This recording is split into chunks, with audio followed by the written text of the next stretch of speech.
Welcome back students. आज हम करेंगे पॉलिटी लक्ष्मीकांत का चैप्टर नंबर 12। ठीक है, पार्ट फर्स्ट। ठीक है, जो हमारा चैप्टर नंबर 12 है पॉलिटी का, वो है हमारा फेडरल सिस्टम। ठीक है, फेडरल सिस्टम में हम क्या पढ़ेंगे? देखो, फेडरल सिस्टम में हम पढ़ेंगे कि जो पावर्स है, गवर्नेंस की जो पावर है, वो सेंट्रल स्टेट में किस तरह से डिवाइड हो रखी है। ठीक है, सेंट्रल स्टेट में जो पावर्स हैं, गवर्नेंस की पावर, वो किस तरह से डिवाइड हो रखी है, तो वही चीज हम देखेंगे।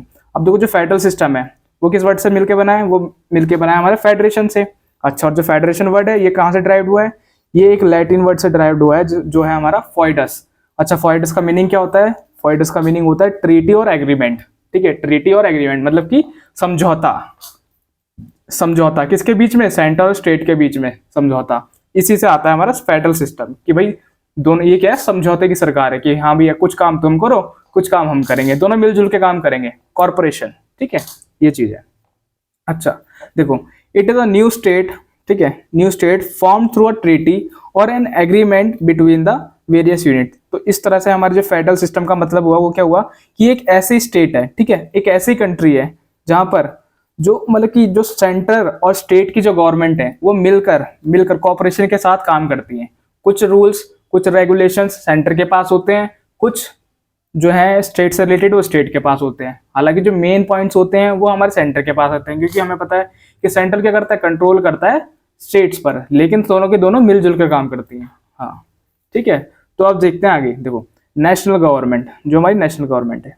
अब देखो, जो गवर्नमेंट है तो हमारे कितने टाइप्स की होती हैं? देखो, एक तो होता है यूनिटरी गवर्नमेंट, एक होती है फेडरल गवर्नमेंट। ठीक है, और तीसरी तीसरी जो इंडिया में चलती है वो है हमारी क्वासी गवर्नमेंट। ठीक है, अब देखो क्वासी गवर्नमेंट क्या होती है, यूनिटरी क्या होती है और फेडरल क्या होती है, बताता हूँ। देखो, सबसे पहले बात करते हैं यूनिटरी की। देखो, यूनिटरी में क्या होता है, all the powers are vested in the national government. ठीक है, ये क्या बोल रहा है कि सारी की सारी जो पावर होती है, गवर्नेंस की जो पावर होती है, वो सारी की सारी किसके पास होती है? सेंटर के पास होती है इसमें। ठीक है, मतलब कि नेशनल, जैसे कि प्रेसिडेंट हो गए।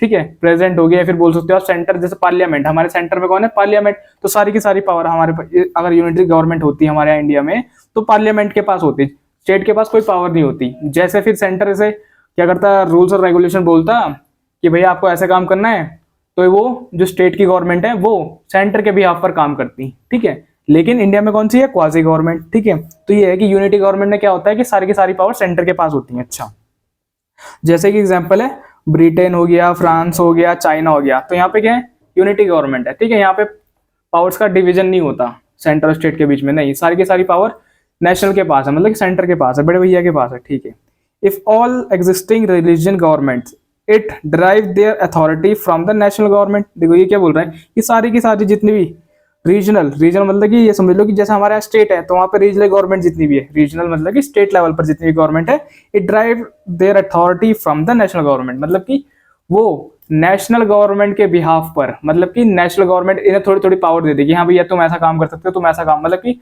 सारा का सारा बता देगी कि आपको कैसे कैसे काम करना है। और जो रीजनल गवर्नमेंट होगी, बोल सकते हैं कि जो स्टेट गवर्नमेंट होगी, वो सेंटर के कहने पर ही काम करेगी कि हाँ भैया ऐसा है, वो उन्होंने ऐसे बोला है तो ऐसे ही करेंगे। ठीक है, तो मतलब कि कहने की बात यह है कि सेंट्रल गवर्नमेंट के नीचे रहते हुए काम करती हैं यूनिटी गवर्नमेंट में। ठीक है, अब देखते हैं फेडरल गवर्नमेंट। देखो, फेडरल गवर्नमेंट क्या होती है? Powers divided by the constitution itself. भाई, कि जो हम उनका कॉन्स्टिट्यूशन है उसमें पावर्टी का डिवीजन पहले लिखा होता है कि ये काम कौन करेगा, ये काम हमारा सेंटर करेगा, ये वाला काम हमारा स्टेट करेगी, ये पहले से लिखा होता है कॉन्स्टिट्यूशन में। अच्छा, और इसका एग्जाम्पल कौन कौन सा है? देखो, यूएस मतलब कि अमेरिका, ऑस्ट्रेलिया, स्विट्जरलैंड, तो इसमें क्या है? इसमें फेडरेशन सिस्टम लगता है। ठीक है, फेडरल गवर्नमेंट है यहाँ पर। अच्छा, अब देखो यहाँ पर क्या होता है, both operate in their respective jurisdictions is independently. देखो, ये क्या बोल रहा है कि भैया सेंटर जो है वो अलग है और जो स्टेट है वो अलग है। मतलब कि जैसे एग्जांपल देता हूँ मैं अमेरिका का। अब देखो, अमेरिका में क्या होता है कि जो सेंटर है, सेंटर को वहां पर किसने मिलकर बनाया? सारी स्टेट ने मिलकर एक लीडर को चुना है अपने लिए, जिससे कि वो कंबाइन रहे। पहले क्या था, पहले वो अलग अलग देश से। ठीक है, तो सारी की सारी मतलब जो छोटी छोटी स्टेट है, आज के टाइम पे जो स्टेट है ना, पहले ये 13 स्टेट थी, तो ये 13 स्टेट थी, आज तो ये 13 स्टेट डिवाइड होकर डिवाइड होकर कितनी बन गई? 50 स्टेट बन गई। ठीक है, लेकिन जो उस टाइम पे ये 13 स्टेट थी ना, अमेरिका की जब आजाद हुआ था ब्रिटेन से, तो ये 13 स्टेट ने बोला कि भैया हम, अगर हम ऐसे ही रहेंगे, अलग अलग रहेंगे, तो हमारे में फिर से कोई देश आके कब्जा कर लेगा। तो हम क्या करते हैं, सब एक साथ मिल जाते हैं और अपने ऊपर एक सेंटर को बिठाते हैं। तो ऐसे करके इन्होंने एक गवर्नमेंट बनाई थी तो सेंटर, लेकिन इन्होंने क्या बोला था कि ज्यादा पावर किसके पास होगी, सेंटर के पास, सेंटर बता रहा हूँ, स्टेट के पास होगी, क्योंकि हमने आपको पावर दी है कि आप हमें एडमायर करो, लेकिन हम आपको ये पावर नहीं देते कि आपका जो रूल्स होंगे वो हमारे ऊपर लागू होंगे, नहीं। स्टेट ने बोला आप हमें प्रोटेक्शन प्रोवाइड करोगे बस, वो भी हमारी पावर के बिहाफ पे। सारी स्टेट ने मिला मिला के थोड़ी सी पावर सेंटर को दे दी, तो उससे बना सेंटर। तो ऐसे बना अमेरिका कॉन्स्टिट्यूशन, ठीक है। तो कहने की बात यह है कि स्टेट और सेंटर दोनों अलग अलग है, मतलब कि अब ये नहीं होगा कि जो सेंटर ने रूल बना दिया अमेरिका में वो स्टेट पर भी लागू हो, नहीं, वो सेंटर के लिए ही लागू होगा। सेंटर के जितने वर्कर्स हैं, जितने भी लोग रहने वाले सेंटर के, बस वही काम, वही उन पे ही लागू होगा। और जैसे कि स्टेट कोई रूल बनाएगी तो वो सेंटर पे लागू नहीं होगा, ना ही किसी अदर स्टेट पे लागू होगा। तो ये चीज है। तो फेडरल मतलब कि भैया टोटली सेपरेट कर दिया इसमें। यूनिटरी मतलब कि भैया सेंटर के पास सारी पावर है। अब देखो इन दोनों के बीच का, अब भारत को तो इन दोनों में से कुछ चाहिए ही नहीं था कि भैया अगर हम ऐसा करेंगे तो यहाँ पे तो क्या हो जाएगी, यहाँ पे तो तानाशाही हो जाएगी सेंटर की, ठीक है, तानाशाही हो जाएगी, जो मन आ रहा वो कर रहा है, कोई उन्हें उतारने वाला नहीं होगा, है ना।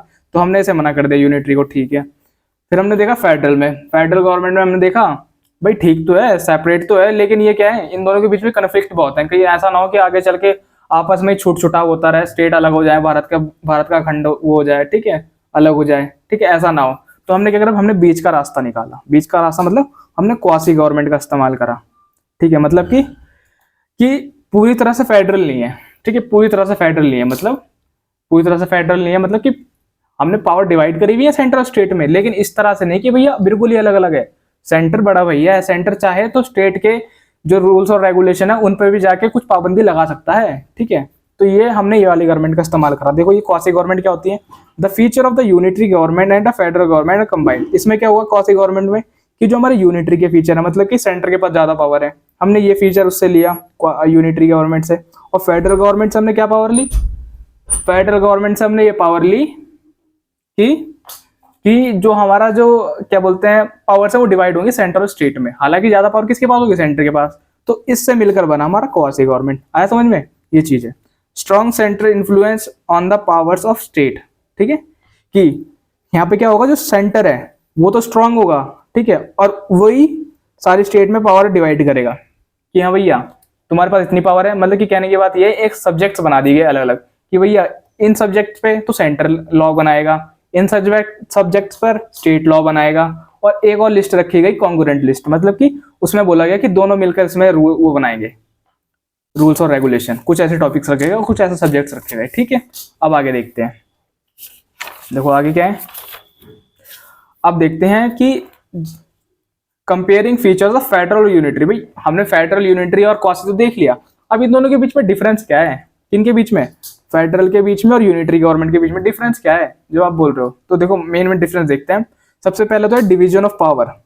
देखो division of power in federal government, देखो फेडरल गवर्नमेंट में क्या है कि पावर का डिवीजन होता है, ठीक है, पावर का डिवीजन होता है, मतलब कि जो गवर्नेंस की जो पावर होती है, देश को चलाने की जो पावर होती है, वो हम दो पार्ट्स में डिवाइड कर देते हैं। एक होता है सेंटर में और एक होता है स्टेट में, दोनों में पावर्स का डिवीजन कर देते हैं। अच्छा, बिटवीन द नेशनल लेवल पर और रीजनल गवर्नमेंट पर, मतलब रिलीजनल लेवल पर, मतलब कि देखो नेशनल लेवल पर तो सेंटर हो गया और रिलीजनल लेवल पर हो गया हमारा स्टेट। तो इसमें हम डिवाइड करते हैं पावर को, ठीक है। देखो ये क्या बोल रहा है, ये एग्जाम्पल देखें हम तो शेड्यूल 7। अब जैसे क्या है, मैंने अभी बताया था ना कि शेड्यूल 7 क्या है, तो उसमें डिस्क्राइब करी हुई है कि कौन कौन से टॉपिक्स हैं कि जिन पर सेंट्रल लॉ बनाएगा, ठीक है, यूनियन, उसे हम बोलते हैं यूनियन लिस्ट, ठीक है। और कौन कौन से ऐसे टॉपिक है जिसपे स्टेट लॉ बनाएगा, उसे बोलते हैं स्टेट लिस्ट। और कुछ ऐसे टॉपिक हैं जिसपे दोनों मिलकर लॉ बनाएंगे, रूल्स और रेगुलेशन, वो होगी कॉन्करेंट लिस्ट, ठीक है। ये चीज है जो अभी मैंने पीछे बताया था। अब देखो यूनिटरी में क्या है, यूनिटरी में no division of power. Unitary में कोई ऐसा हो ही नहीं है भैया, पावर है सारी की सारी पावर किसके पास है, सेंटर के पास है, नेशनल के पास है, ठीक है। यहाँ पे कोई पावर डिवीजन नहीं होगी ना। हाँ अगर हम चाहें तो हम सेंटर को बोल सकते हैं, किसी एक को खड़ा करके बोल सकते हैं कि भैया आपसे तुम्हारा ये काम है, तुम ये कर सकते हो, वो भी हमारे बिहाफ पे करोगे, ठीक है, तुम्हारे पास कोई अपनी पावर नहीं है। तो ये चीज है, यहाँ पे डिवीजन ऑफ पावर नहीं होता, ठीक है। दूसरा क्या है, दूसरा है देखो all the powers are vested in the national government. सारी की सारी पावर किसके पास होती है, नेशनल गवर्नमेंट के पास होती है। द कॉन्स्टिट्यूशन में भी सुप्रीम, ठीक है, और मे नॉट बी सुप्रीम। देखो ये क्या बोल रहा है कि जो कॉन्स्टिट्यूशन है, जो संविधान है उनका, वो सुप्रीम है, ठीक है। या तो सुप्रीम हो सकता है या तो सुप्रीम नहीं हो सकता। मतलब कि जैसे कि ब्रिटेन का एग्जाम्पल लूँ, वहाँ पे क्या है, मोनार्क है, ठीक है, मोनार्कियल ऑर्डर है, मतलब कि सबसे पहले मतलब कि दादा पोता, जैसे कि वहाँ के जो प्रेसिडेंट होंगे ना, तो वहाँ पे राजा रानी बनते हैं, मतलब कि राजा रानी वहाँ के वो बनते हैं प्रेसिडेंट। अच्छा एग्जाम्पल बताऊं, जैसे कि सपोज करो कोई एक्स एक्स पर्सन है, ठीक है, एक्स पर्सन ब्रिटेन का कोई राजा है वहाँ का, ठीक है। अब जब वो मर जाएगा, एक्स पर्सन जब मर जाएगा, तो जो उसका बेटा होगा वो वहाँ का राजा बनेगा, या उसकी जो बेटी होगी वो वहाँ की रानी बनेगी। तो ऐसे करके मोनार्चिकल ऑर्डर चलता है वहाँ पे, ठीक है। तो ये क्या है कि वहाँ पर क्या है, सुप्रीम सुप्रीम किसे माना जाता है, कॉन्स्टिट्यूशन को सुप्रीम नहीं माना जाता, वहाँ माना जाता है किंग को सुप्रीम, कि हाँ भैया जो प्रेसिडेंट बोल देगा वो।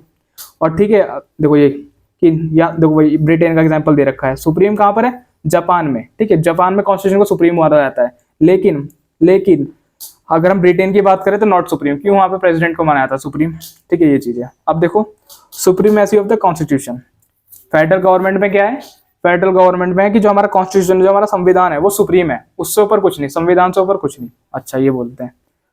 और देखो और क्या है फेडरल गवर्नमेंट में, रिजिड कॉन्स्टिट्यूशन, मतलब कि आप इजीली चेंज नहीं कर सकते, मतलब कि ये समझो कि जैसे कोई पार्लियामेंट है, एग्जांपल देता हूँ, हमारी इंडिया की जो पार्लियामेंट है, अब वो रोज उठ के ये नहीं कर सकती कि भैया उसमें कॉन्स्टिट्यूशन में रोज कुछ ना कुछ बदलाव कर रही है, रोज कुछ ना कुछ अमेंडमेंट ला रही है, ऐसा नहीं कर सकती, इतनी जल्दी नहीं कर सकती।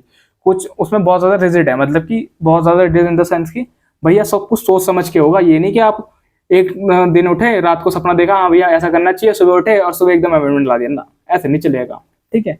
इतना रिजिड मतलब कि इतना फ्लेक्सिबल भी नहीं है हमारा कॉन्स्टिट्यूशन कि आप एक जब उठो जब मन चाहे तभी बदल दिया, ऐसा नहीं है, ठीक है। अब देखो यूनिटरी में क्या होता है, कॉन्स्टिट्यूशन में भी रिजिड, चाहे तो वो रिजिड भी हो सकता है और चाहे फ्लेक्सिबल, मतलब कि जैसे कॉन्स्टिट्यूशन है फ्रांस का, अभी मैंने पीछे बताया था ना कि यूनिटरी गवर्नमेंट है फ्रांस में, ठीक है, एग्जाम्पल दिया था। तो देखो जैसे कि कॉन्स्टिट्यूशन रिजिड है फ्रांस का, और ब्रिटेन का जो कॉन्स्टिट्यूशन है वो क्या है, फ्लेक्सिबल है, इजिली चेंज हो सकता है। रिजिड का मतलब इजिली अमेंडमेंट नहीं हो सकता, ये चीज है। अच्छा लेकिन जो हमारा फेडरल गवर्नमेंट का है वो क्या है, रिजिड है, रिजिड कॉन्स्टिट्यूशन, मतलब कि आसानी से नहीं अमेंडमेंट हो सकता, होंगे प्रोविजन है अमेंडमेंट के लिए भी, लेकिन रोज उठ के नहीं कर सकते, आपका जब मन आ गया तभी कर दिया ना, ऐसे नहीं होगा, ठीक है। अब देखो फेडरल गवर्नमेंट में क्या है, देखो फेडरल गवर्नमेंट में एक और है कि इंडिपेंडेंट जुडिशरी, मतलब कि जुडिशरी, जुडिशरी समझ रहे हो, मतलब कि जितनी भी कोर्ट्स हैं, कोर्ट जिनमें सुनवाई होती है कोर्ट, ठीक है, तो जितनी भी कोर्ट है वो किसी के ऊपर डिपेंडेंट नहीं है, ना ही एग्जीक्यूटिव के ऊपर और ना ही लेजिस्लेचर के ऊपर, मतलब कि ना ही लॉ बनाने वाले के ऊपर और ना ही लॉ को इम्प्लीमेंट कराने के ऊपर, किसी के ऊपर डिपेंडेंट नहीं है, वो अपनी खुद की बॉडी है, वो पहले रिव्यू करेगी, जो चीज सही होगी उसे सही बताएगी, जो चीज गलत होगी गलत बताएगी, ये नहीं कि भैया उसे वो किसी के दबाव में काम कर रही है, नहीं, इंडिपेंडेंट है यहाँ जुडिशियरी, ठीक है।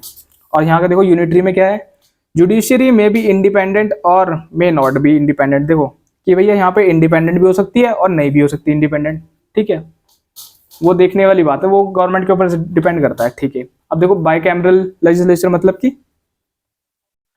कि यहाँ क्या है, जो हमारा पार्लियामेंट है, जो हमारे मेंबर ऑफ पार्लियामेंट है वो क्या दो पार्ट्स में डिवाइडेड है, एक तो लोकसभा में और एक राज्यसभा में। लोकसभा में कौन से मेंबर्स होते हैं, ये जो ग्राउंड लेवल से आए होते हैं, ठीक है, जिन्होंने जो लोगों से वोट ले लेकर जीत जीत के यहाँ पर आए होते हैं, मेंबर ऑफ पार्लियामेंट बन गए होते हैं। और ये राज्यसभा के कौन से लोग होते हैं, ये होते हैं स्टेट के रिप्रेजेंटेटिव, ठीक है, स्टेट ने सेलेक्ट करके भेजा होता है, एक कंप्लीट स्टेट ने ये समझ लो कि पॉपुलेशन के हिसाब से सीट अलॉटेड होती है कि भैया इस स्टेट से इतने एमएलए जीतेंगे, ठीक है। तो जितने भी एमएलए होते हैं, मतलब कि member of state legislative assembly, तो ये सारे के सारे पार्लियामेंट के मेंबर बनते हैं।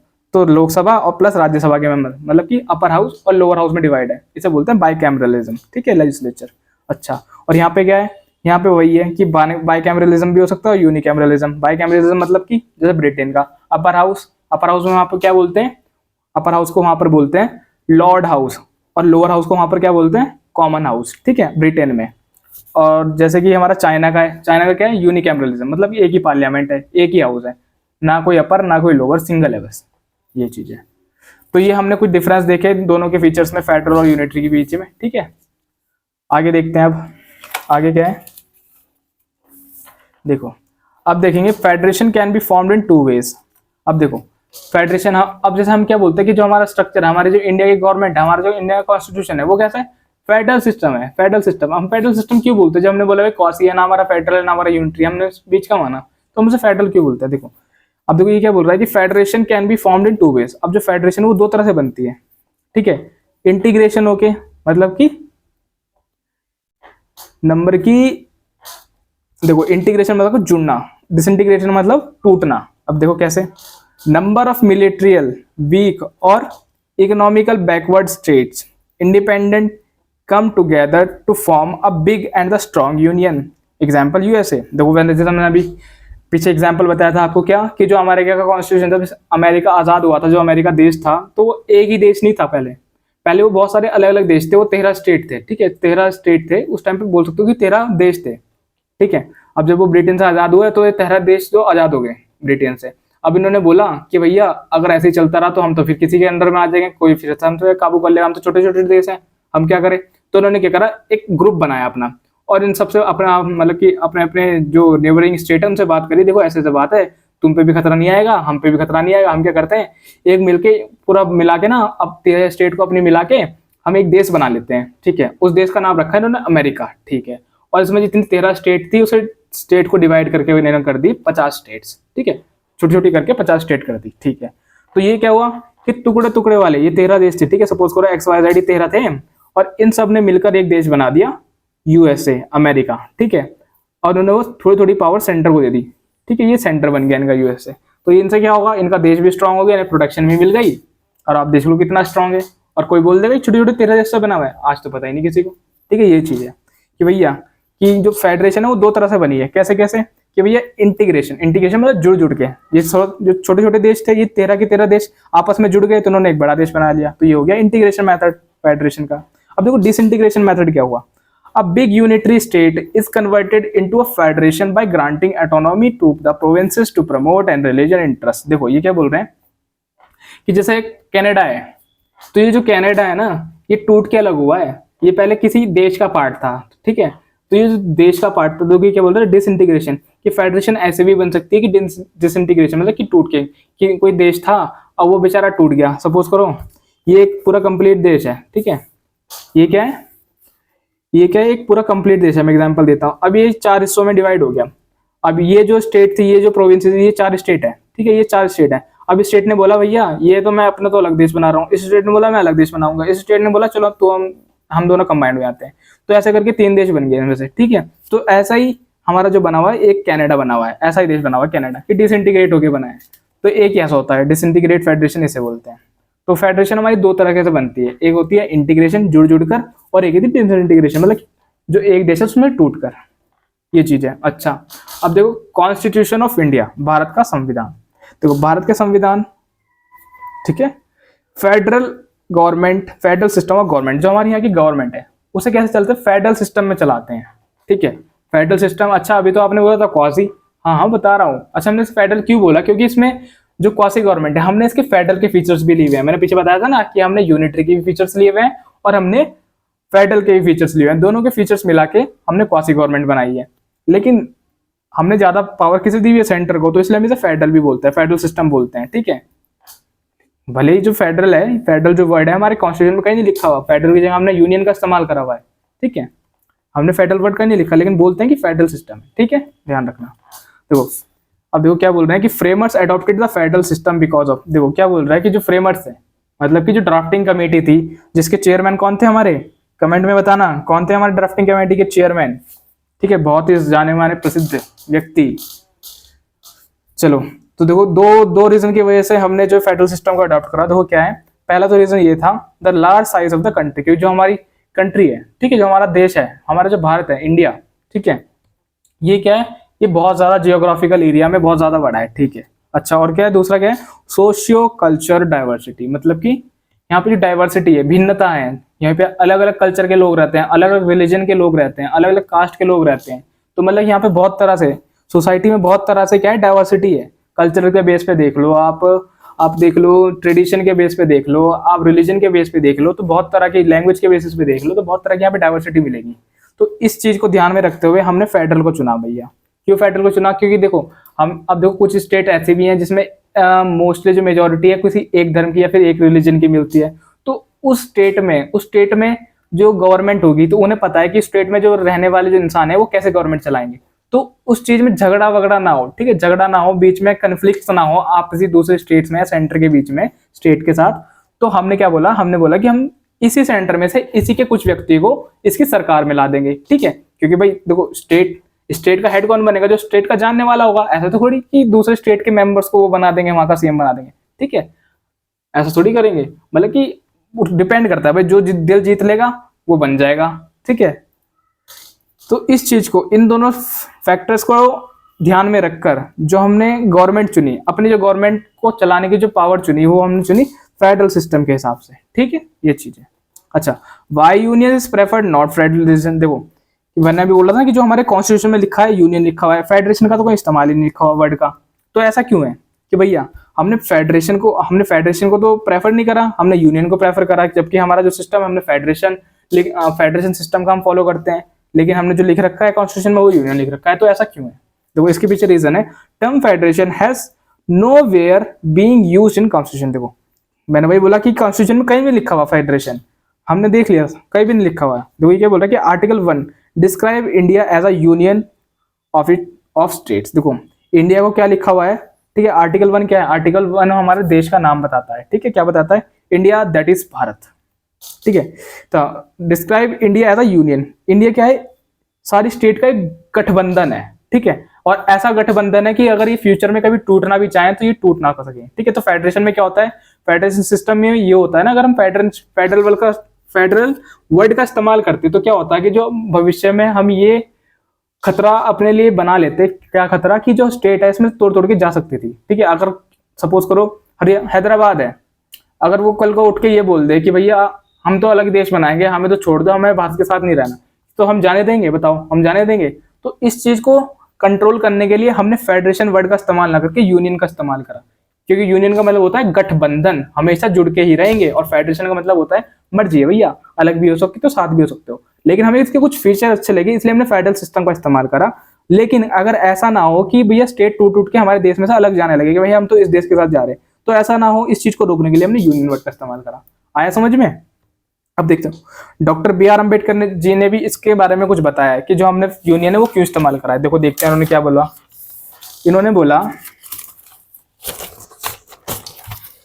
बोला the phrase union of state has been preferred to federation of state to indicate two things. देखो हमने ये क्या बोला कि हमने यूनियन ऑफ स्टेट इसलिए इस्तेमाल करा फेडरेशन ऑफ स्टेट्स को छोड़ के, क्योंकि दो कारण थे। क्या क्या कारण थे? पहला तो ये था, the India federation is not the result of an agreement among the states like America federation. कि भैया अब जो हमारे यहाँ का जो स्टेट्स हैं वो इनके बीच में कोई ऐसा एग्रीमेंट नहीं करा हुआ सेंटर ने कि भैया कि तुम कल को उठ के जा सकते हो, तुमने हमें पावर, स्टेट ने देश को बनाया, ऐसा नहीं है यहाँ पर। क्योंकि अमेरिका में तो हमने देखा है ना कि सारी स्टेट ने मिलकर थोड़ी थोड़ी पावर दी है सेंटर को कि हाँ भैया तुम अभी सेंटर हो, लेकिन तुम भी हम पे रूल नहीं कर सकते, अगर हम कल को बोले तो तुम हमें छोड़ दोगे, ऐसा नहीं कि तुम हमें रोक के रखोगे, ये पावर हमने तुम्हें नहीं दी, ठीक है। लेकिन इंडिया में ऐसा नहीं है। क्यों? इंडिया में कभी कोई देश टूट के, अगर कल को इंडिया का कोई हिस्सा, सपोज करो कोई स्टेट ऐसा बोल दे कि भैया मुझे तो इंडिया के साथ रहना नहीं है, मैं तो उस देश के साथ जा रहा हूँ, तो ऐसा क्या हम जाने देंगे? तो नहीं। इसी चीज को कंट्रोल करने के लिए हमने यूनियन का इस्तेमाल करा, गठबंधन का इस्तेमाल करा, ठीक है, ठीक है।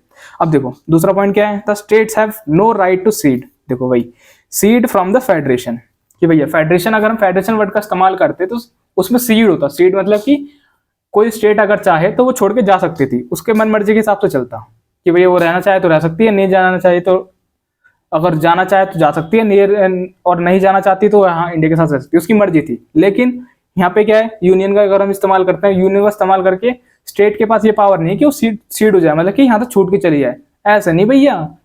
अगर तुम्हें जाना है, ठीक है, अगर तुम्हें जाना है तो तब भी नहीं जा सकते तुम, किसी कारण पे नहीं जा सकते तुम। क्यों? क्योंकि हमने यूनियन का इस्तेमाल करा है, गठबंधन का इस्तेमाल करा है, यूनियन ऑफ स्टेट्स, ठीक है। The federation is union because it is indestructible. ये कभी टूट नहीं सकती। अगर आप ये बोलो कि हम भारत के साथ टूट के किसी और देश के साथ मिलने जा रहे हैं तो ये इंडिस्ट्रक्टिबल है भैया, आई एम सॉरी, इंडिस्ट्रक्टिबल है ये, आप ऐसा नहीं कर सकते हैं। तो इसलिए इन्हीं दो कारण की वजह से, ये देखो ये ना आंसर में लिखने के लिए बन गया, ये सब्जेक्टिव आंसर में, जैसे मेंस के आंसर में डाल सकते हो कि doctor B are Ambedkar ji ने 2 पॉइंट, ये क्वेश्चन आते हैं, ये मैंने स्टेटमेंट इसलिए लिखी हुई है आपके लिए, इंपॉर्टेंट है, इनमें चाहे लिख के चलना। लास्ट उसमें भी मैंने ऐसे बोल रखे हैं सारे पार्ट्स में, आपको स्टेटमेंट भी लिखवा रहा हूँ, आपको एक्ट्स भी लिखवा रहा हूँ, तो लिखते चलना। आशा करता हूँ कि आप लिख रहे होगे। हाँ, आपको मेंस के आंसर में यही से मदद मिलेगी, यही है आपके नोट्स मेंस के, ठीक है। अब देखो हम डिफरेंस देखते हैं कि जो कैनेडियन मतलब कैनेडियन मॉडल है और जो अमेरिकन का जो मतलब मॉडल सिस्टम है, गवर्नेंस का जो सिस्टम है, उनके बीच में क्या डिफरेंस देखो। India federal system is based on the Canadian model, ठीक है। जो इंडिया का सिस्टम है वो कैनेडियन मॉडल पे बेस्ड है and not on the America model. क्यों? देखो क्यों, क्योंकि देखो कैनेडियन मॉडल क्या है, establish a very strong centre, ठीक है। वहां पे क्या है, यूनिटरी चलती है। मैंने पीछे बताया था ना एग्जांपल में, कनाडा में क्या चलती है, यूनिटरी सिस्टम चलता है।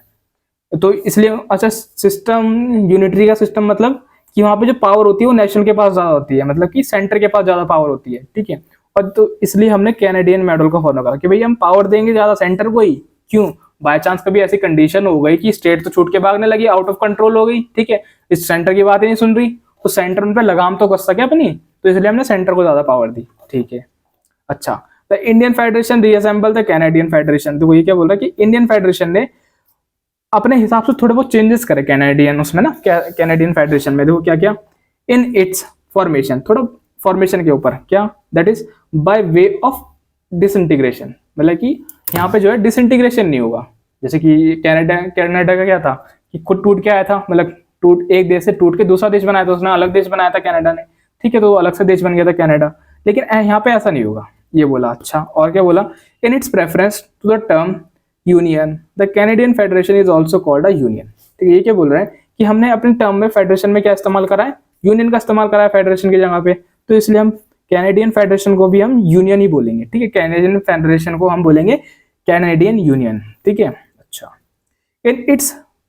In its centralising tendency that is wasting more powers in the centre vice विस द स्टेट्स। देखो वही कि हम सेंट्रल को ज्यादा पावर देंगे, कि बाय चांस कभी ऐसा कंफ्लिक्ट होगा कि दो स्टेट आपस में लड़ने लग गई, या फिर ऐसा होगा कि कोई किसी स्टेट ने बात मानने से मना कर दिया, कोई स्टेट ऐसा हो गया भाई दंगा फसाद हो गया, तो उस एक ऐसी पर्टिकुलर सिचुएशन में वहां पर अपनी पावर का इस्तेमाल करके सेंटर क्या कर सके, उन्हें कम से कम रोक तो सके कि भैया ज्यादा हिंसा ना फैले, उन पर कंट्रोल ला सके, ठीक है। तो इसलिए हमने सेंटर को ज्यादा पावर दी, ठीक है। अब आगे देखते हैं, आगे आते हैं अब हमारे federal features of the constitution, ठीक है। Federal feature of the constitution मतलब कि जो स्टेट्स, ठीक है, जो स्टेट्स हैं और जो सेंटर है उनके बीच में जो हमने कॉर्पोरेशन रखा हुआ है, तो फेडरेशन फीचर देखेंगे कि हमें कौन कौन से ऐसे फेडरेशन फीचर है जो हमने अपने भारत के संविधान में डाले हैं, ठीक है, वो चीज देखेंगे हम। देखो सबसे पहले तो देख लो कि फेडरेशन क्या होता है। कि फेडरेशन देखो ये है स्टेट्स, यहाँ पे बहुत सारी नंबर ऑफ स्टेट्स हैं, तो इन स्टेट्स पर जो कंट्रोल करता है वो करता है यूनियन। यूनियन इस पर कंट्रोल करता है, कि मतलब यूनियन बड़ा भाई है, यूनियन के अंदर सारी स्टेट क्या है, यूनियन है, एक साथ जुड़ी हुई है, और ये सेंटर, ठीक है, ये सेंटर है यूनियन, इन्हें जोड़ के रखता है सारी स्टेट्स को, ठीक है। और ये सारी स्टेट्स है जो यूनियन के अंडर आके काम करती है। तो ऐसा होता है हमारा फेडरेशन फीचर्स, ठीक है। अब देखो सबसे पहले देखते हैं कि पहला फीचर क्या है फेडरल का। सबसे पहला फीचर है ड्यूअल पॉलिटी, मतलब कि जो पावर है वो यूनियन गवर्नमेंट मतलब कि सेंटर में डिवाइडेड है, और दूसरी स्टेट गवर्नमेंट जो स्टेट में डिवाइडेड है। मतलब कि जो डुअल पॉलिटी है, तो दो पावर है, देश को चलाने की जो पावर है हमने दो पार्ट्स में डिवाइड कर दी है, एक यूनियन गवर्नमेंट में, एक स्टेट गवर्नमेंट में। अच्छा, जो यूनियन गवर्नमेंट है वो किससे डील करती है, deals with the matters of the national importance, ऐसे मैटर्स से डील करती है, ऐसे मैटर्स पे रूल्स रेगुलेशन अमेंडमेंट लाती है, ठीक है, जो कि नेशनल इंपॉर्टेंस रखते हैं। कौन कौन से, जैसे कि डिफेंस हो गया, ठीक है, फॉरेन अफेयर्स हो गया, करेंसी हो गई, कम्युनिकेशन हो गया, एंड सो ऑन। क्यों? अच्छा, ये इंपॉर्टेंस कैसे, नेशनल इंपॉर्टेंस कैसे है, क्योंकि भैया पैसा क्या चल रहा है, करेंसी क्या है, पूरे भारत में क्या, ठीक है, डिफेंस है, पूरे भारत की सुरक्षा। तो मतलब कि जो पूरे कंट्री के लिए, होल कंट्री के लिए जो रूल्स बनाएगी वो कौन बनाएगा, वो यूनियन गवर्नमेंट बनाएगी, ठीक है, सारी स्टेट के लिए जो चलेंगे, जो भी सेंट्रल गवर्नमेंट जो भी रूल बनाएगी वो सारी स्टेट पर लागू होंगे, ठीक है, वो चीज है। अच्छा, दूसरा क्या है, स्टेट गवर्नमेंट जो डील्स करती है, deals with the matters of the religion and the local importance. भैया रिलीजन इंपॉर्टेंस और लोकल इंपॉर्टेंस, वही कि वहां के रहने वाले जो लोग हैं उसके बिहाफ पर वो क्या करेगी, डील करेगी, उन मैटर्स को डील करेगी। जैसे कि पब्लिक ऑर्डर की, वही पब्लिक पीस मेंटेन रहे, ठीक है, पब्लिक खुश रहे। एग्रीकल्चर की भैया खेती बाड़ी देख लो, ठीक है, हेल्थ देख लो कि लोग सही है। Local job, local government job, वहाँ के जो स्टेट्स में जो गवर्नमेंट जॉब है वो सबको मिल भी पा रही है, नहीं मिल रही है, एंड सो ऑन। तो इतने छोटे मोटे टास्क का डील कौन करेगी, स्टेट गवर्नमेंट डील करेगी, ठीक है। अब देखो दूसरा फीचर क्या है कि हमारा जो कॉन्स्टिट्यूशन है वो है रिटन कॉन्स्टिट्यूशन। अच्छा, रिटन है, रिटन तो है, लेकिन कैसा कॉन्स्टिट्यूशन है, हमने थर्ड चैप्टर में पढ़ा था फीचर ऑफ द कॉन्स्टिट्यूशन में, क्या पढ़ा था हमने कि जो हमारा कॉन्स्टिट्यूशन वो क्या है, लेंथीएस्ट है। लेंथीएस्ट क्यों है, क्योंकि उसमें क्या है, लॉयर्स और पॉलिटिकल मेंबर्स हैं हमारे कॉन्स्टिट्यूशन में, जिन्होंने कॉन्स्टिट्यूशन बनाया है, तो उन्होंने उसकी लैंग्वेज इतनी हार्ड कर दी कि कोई कॉमन इंसान उसे पढ़ नहीं सकता इजीली। ऐसे ही कर दी उन्होंने लैंग्वेज, ठीक है। देखो, specifies the structure, organisation, powers and function of both government. देखो ये क्या बोल रहा है कि यहाँ पे जो क्या है, स्ट्रक्चर है, ऑर्गेनाइजेशन है, और जो पावर है और जो फंक्शन ऑफ गवर्नमेंट है, वो दो पार्ट्स में हमने डिवाइड करा है, सेंटर और स्टेट में, वही।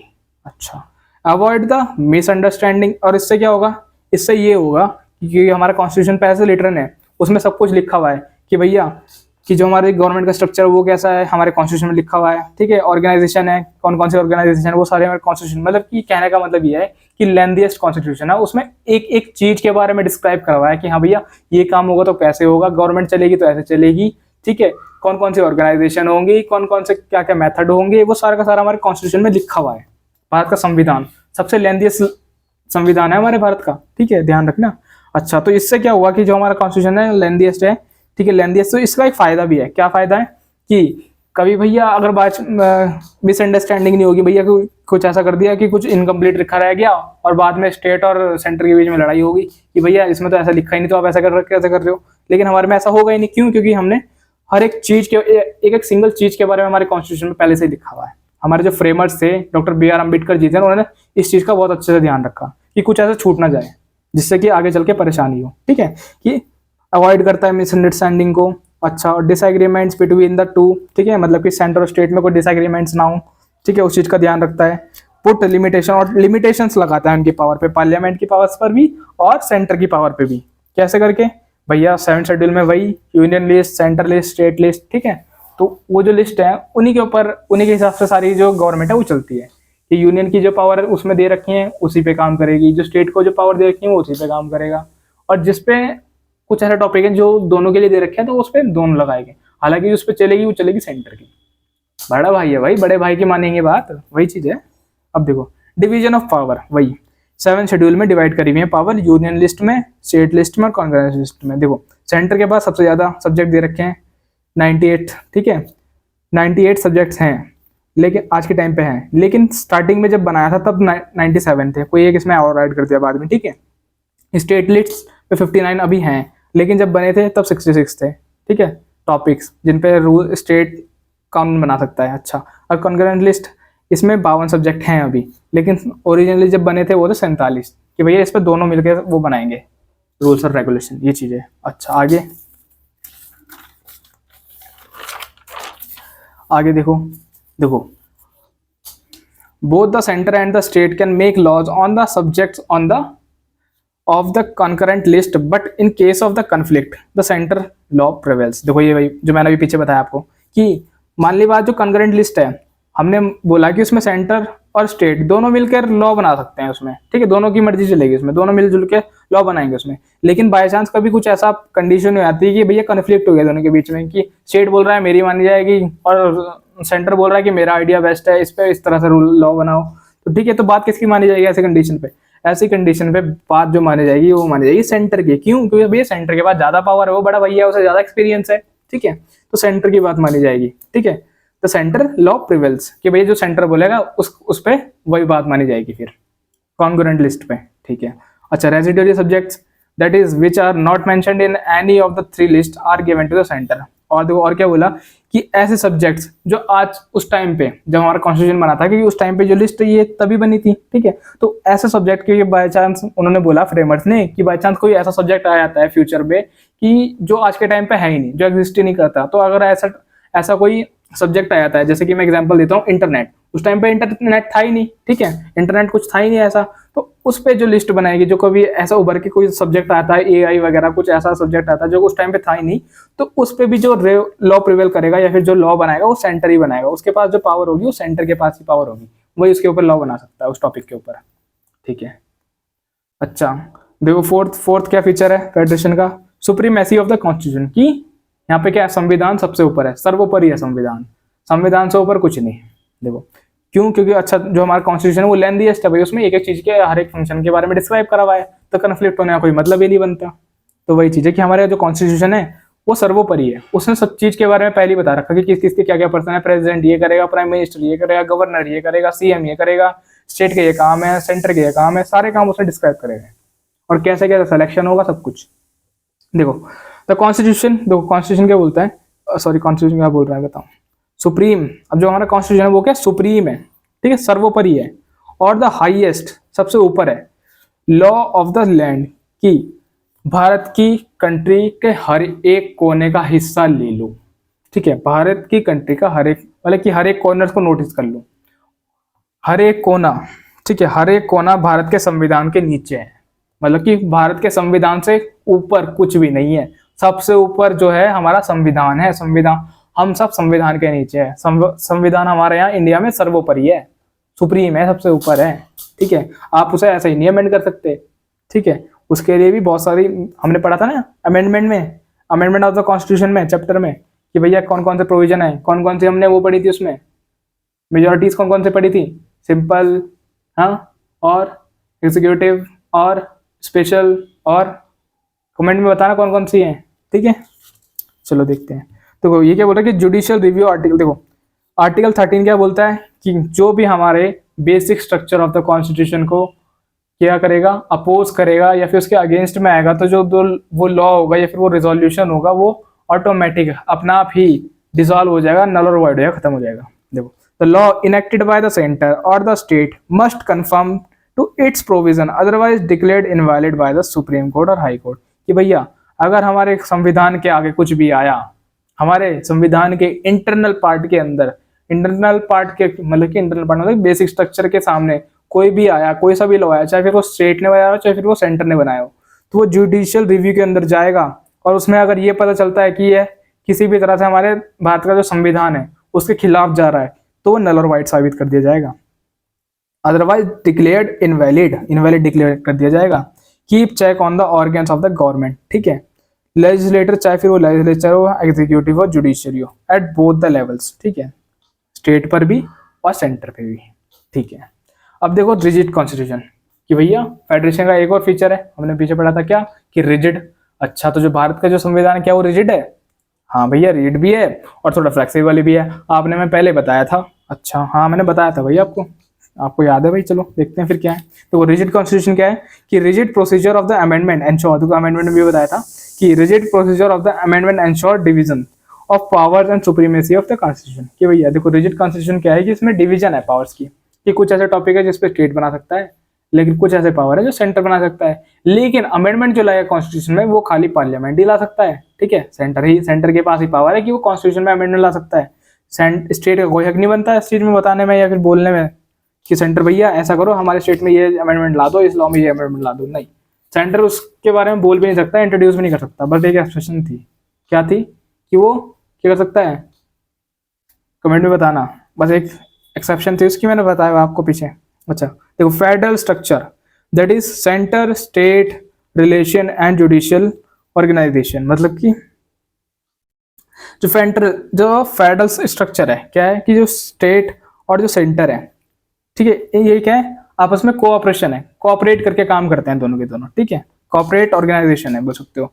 अच्छा amended only by the joint action of the centre और स्टेट, ठीक है भैया अगर कोई ऐसा अहम चीज आ जाती है तो उसमें दोनों मिलके अमेंडमेंट करेंगे, जैसे कि स्पेशल मेजोरिटी, बस स्पेशल मेजोरिटी दूसरी टाइप 2 क्या था स्पेशल मेजोरिटी का, टाइप 2 था स्पेशल मेजोरिटी का, special majority with state rectification की सबसे पहले तो 2/3 मेंबर्स की वोटिंग चाहिए हमें, जो प्रेजेंट टोटल मेंबर्स है जितने उसके 2/3 फेवर में होने चाहिए, और दूसरा कि स्टेट की रेक्टिफिकेशन भी चाहिए, मतलब कि स्टेट आधे से ज्यादा स्टेट को ये बोलना होगा कि हम आपके फेवर के साथ हैं, मतलब कि आप जो कॉन्स्टिट्यूशन लाए हो, जो आप लॉ लेके आ रहे हो ये सही है, हम आपके साथ हैं, तब जाके अमेंडमेंट होगा, ठीक है, तब जाके अमेंडमेंट होगा रिजिड, और ये आसान बात नहीं है, ठीक है, आसान बात नहीं है कोई भी स्पेशल मेजोरिटी से प्रूव करवाना किसी भी लॉ किसी भी प्रोविजन को, ठीक है, पास करवाना, तो हमारा जो कॉन्स्टिट्यूशन है वो रिजिड भी है, ठीक है, कि आसानी से चेंज नहीं होगा।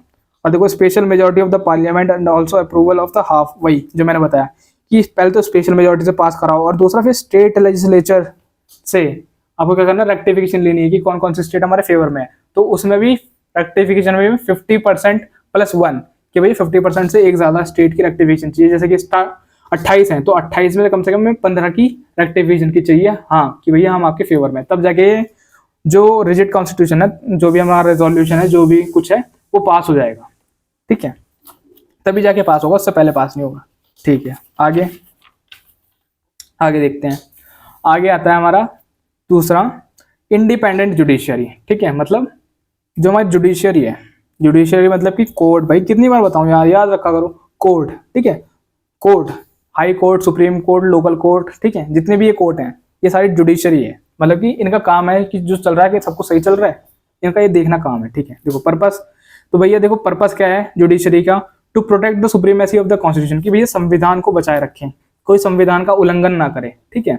Bye exercising the power of the judicial review, कि समय समय पर रिव्यू करते रहे, जितने भी लॉ आ रहे हैं, जितने भी अमेंडमेंट आ रहे हैं, उन्हें रिव्यू करते रहे कि हाँ भैया ये हम कहीं हमारे संविधान के खिलाफ में तो नहीं जा रहे, ठीक है, कहीं ऐसा तो नहीं हो रहा कि ये भैया ये बनाया किसी चीज और के लिए, चीज के लिए और ये कर कुछ और रहा है, ठीक है, कहीं ऐसा नहीं हो रहा इसमें अंदर, इस लॉ के अंदर, इस रेजोल्यूशन के अंदर, कहीं ये अमेंडमेंट हमारे बेसिक स्ट्रक्चर को तो नहीं हर्ट कर रहा।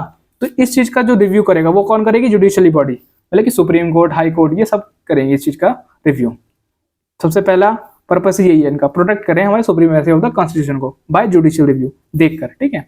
To settle the disputes between the centre and the state और बिटवीन द स्टेट, देखो ये क्या बोल रहा है कि बाय चांस कभी कोई एक टॉपिक पे ऐसा कंफ्लिक्ट हो जाता है कि सेंटर और स्टेट के बीच में बाय चांस कभी कंफ्लिक्ट हो जाता है कि किसी बात को लेकर कोई वाद विवाद हो जाता है, तो उस चीज को सॉल्व करें, ठीक है। हाँ भैया जो सुप्रीम कोर्ट बोल देगी वही फाइनल होगा, वही माना जाएगा, ठीक है। तो उस चीज को सॉल्व करे। और कंफ्लिक्ट बिटवीन द स्टेट्स, कि दो स्टेट के बीच में आपस में झगड़े चल रहे हैं, जैसा अभी हमने देखा ही था एग्जाम्पल में पीछे नदी को लेकर, कि भैया ये नदी, यहाँ का पानी तो हमारा है, यहाँ का पानी हमारा है, जो साउथ में अभी भी चल ही रहा है, ठीक है, ठीक है। तो ये जो कन्फ्लिक्ट्स हैं इनको रिजॉल्व करें, कौन करेगा, जुडिशरी करेगी, सुप्रीम कोर्ट क्या करेगी, हाई कोर्ट करेगी, तो ठीक है, एक ये पर्पस है जुडिशियल को बनाने का, जुडिशरी को बनाने का, जुडिशरी बॉडी को, ठीक है। तो ये चीजें देखो, constitution contain various measure to ensure independent, security of the tenure of the जजेस, fix service condition and so on. देखो क्या बोल रहा है कि जितने भी क्या है, जितने भी हमने से इंडिपेंडेंस दे रखी है, मतलब कि जुडिशरी को जितनी भी आज़ादी दे रखी है, ठीक है, सिक्योरिटी ऑफ द टेन्योर, अब जितने भी जज आते हैं इसमें, सुप्रीम कोर्ट के जितने भी जज होते हैं, हाई कोर्ट के जितने भी जज होते हैं, इनका एक फिक्स टेन्योर होता है कि इस टाइम के बाद कोई और आएगा, ठीक है। और फिक्स इनकी जो फिक्स सर्विस, इनकी जो सर्विस होती है वो भी फिक्स होती है, मतलब कि जो भी इन्हें दिया जाता है, सपोज करो जो इन्हें गाड़ी दी जाती है, जो इन्हें घर दिया जाता है रहने के लिए, तो वो सर्विस ही फिक्स होगी, कभी ऐसा नहीं होगा कटौती कर दी उनकी सर्विस में भी, इन्हें वो कम कर दिया, जब ये लगे थे तो उन्हें इनके पीछे 3-3 गाड़ियां चल रही थी और आज के टाइम पे इनके पास बस एक ही गाड़ी है, ऐसा नहीं होगा। अगर शुरू में इन्हें 3 गाड़ियां दी हैं तो इनके पास 3 ही गाड़ी होंगी आखिर तक, कि सर्विस मेंटेन रहे, ठीक है, service condition and so on, जो भी इनके पास सर्विस दी जाती है वो मेंटेन रहे।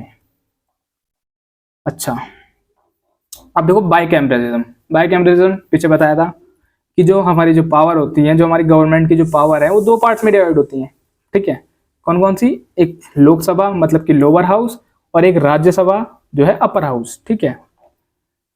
रिप्रेजेंट, अब देखो लोकसभा है, represent the peoples of the India as a whole, यहाँ पे भारत के ग्राउंड लेवल के लोग होते हैं, ठीक है, ग्राउंड लेवल से उठ के, ग्राउंड से उठ के आए होते हैं ये लोग, जो लोकसभा के मेंबर्स होते हैं। जबकि जो राज्यसभा के जो मेंबर्स होते हैं वो रिप्रेजेंट करते हैं स्टेट के मैटर्स को, कि भैया हमारे राज्य में ये चाहिए, हमें हमारे राज्य में ये चाहिए, हमारे राज्य में इस चीज की जरूरत है, ठीक है, हमारे राज्य में ये काम नहीं हो रहा, तो वो राज्य का ध्यान रखते हैं।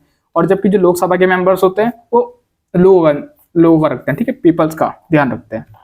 देखो अब देखो यहाँ पे कुछ डिफरेंस है लोकसभा और राज्यसभा में, क्या कि जो लोकसभा है इसके पास थोड़ी ज्यादा पावर होती है as compare to Rajya Sabha, Lok Sabha के पास ज्यादा पावर होती है एज कंपेयर टू राज्यसभा। देखो क्या, even though a less powerful chamber it maintain the federal equilibrium. देखो ये क्या बोल रहा है कि जो हमारी राज्यसभा है, हालांकि इसके पास कम पावर है लोकसभा से, लेकिन फिर भी ये फेडरल इक्विलिब्रियम को बनाए रखती है। फेडरल इक्विलिब्रियम मतलब कि पावर्स का शेयरिंग चलती रहती है, पावर की शेयरिंग इन द सेंस कि जो सेंटर स्टेट्स हैं वो मिलजुल के काम करती हैं, ऑपरेशन है, मतलब कि कॉपरेशन करके रखती हैं, दोनों कॉपरेशन के साथ काम करती हैं, ठीक है। Protecting the interest of the states against the undue interference of the centre. देखो क्या करती हैं, ये सारी स्टेट्स मिलजुल के काम करती हैं आपस में, भैया स्टेट के जो टॉपिक हैं उन पे वो आराम से काम करती है, सेंटर को इंटरफेयर नहीं करने देती। बाय चांस अगर सेंटर चाहे तो कर सकता है, ठीक है, लेकिन उसके लिए कोई आर्टिकल है, कोई एक्सेप्शन है, मुझे बताना क्या है वो। तो यहीं पे इस पार्ट को खत्म करते हैं क्योंकि ये पार्ट थोड़ा ज्यादा लंबा हो गया। इस चैप्टर का मैं सेकंड पार्ट लेके आऊंगा। अगर आपको वीडियो अच्छी लगी हो तो वीडियो को लाइक करो, चैनल को सब्सक्राइब करो एंड कीप सपोर्टिंग। चलिए चलते हैं।